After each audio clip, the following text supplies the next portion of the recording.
શ્રી કૃષ્ણ, જય માતાજી, good morning. જો સવારમાં મારે તડકે બેસવું પડ્યું કારણ કે મને નાહ્યા પછી બહુ જ ઠંડી ચડી ગઈ હતી. કેમ એવું થયું હતું ખબર છે? હું તમને બતાવું, આગલા વિડીયોમાં જોજો. અને પછી હું આવી ગઈ મારું જ્યુસ પીવા માટે અંદર. તો હું પીવું છું મારું જ્યુસ અને એક બાજુ ચાલે છે મારા છોકરાની ઓનલાઈન સ્કૂલ. તો ચલો જ્યુસ પીવા.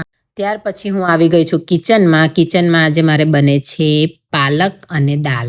અને ફટાફટ આજે મારે લંચ રેડી કરવું પડે એવું છે કારણ કે મારે જવું છે બહાર અને મારે ટાઈમ પહેલાં પહોંચવું પડે એવું છે. અને દ્રશ્ય આવી ગયો કે હું હેલ્પ કરું એટલે એ બી વચ્ચેની બ્રેક પડતો હતી તો આવતો હતો. અને હું ખાઉં છું બ્લૂબેરી અને પછી મેં વણી રોટલી.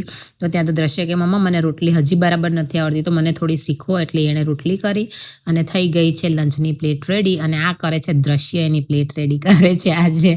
તો મમ્મા આજે મારી પ્લેટ હું જાતે રેડી કરીશ. તો ચલો લંચ માટે. અને પછી અમે દ્રશ્ય સ્કૂલ ચાલુ થઈ એની પાછી, એટલે અમે નીકળી ગયા સ્કૂલે જવા માટે કારણ કે આજે અમારે સ્કૂલે જવાનું હતું. બે કામ હતા. એક તો મારી ડોટરને આ પેપર્સ આપવાના હતા, પ્લસ દ્રશ્યના યુનિફોર્મ્સ લેવાના હતા. એટલે દ્રશ્યની તો સ્કૂલ ચાલુ જ હતી પણ મારે 2 વાગ્યા પહેલાં ત્યાં પહોંચીને લઈ લેવાના હતા યુનિફોર્મ, કારણ કે પછી મારા હસબન્ડ જશે જોબ પર તો પછી મારે એકલીએ જવું પડશે અને સ્કૂલ કાલથી ચાલુ થાય છે.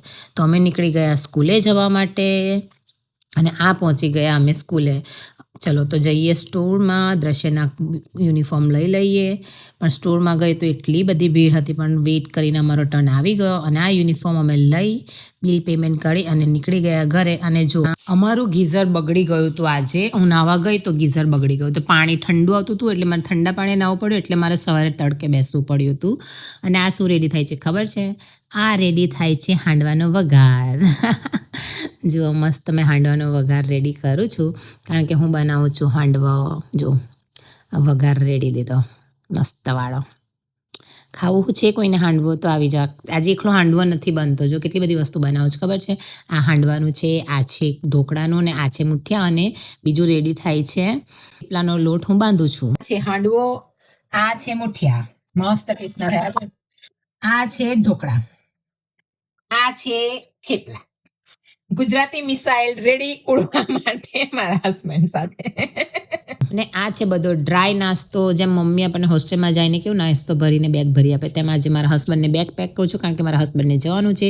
તો ચલો હું એમની બેગ રેડી કરી દઉં. મળીએ નેક્સ્ટ વ્લોગમાં. બાય બાય, જય શ્રી કૃષ્ણ, જય માતાજી. મળીએ નેક્સ્ટ વ્લોગમાં.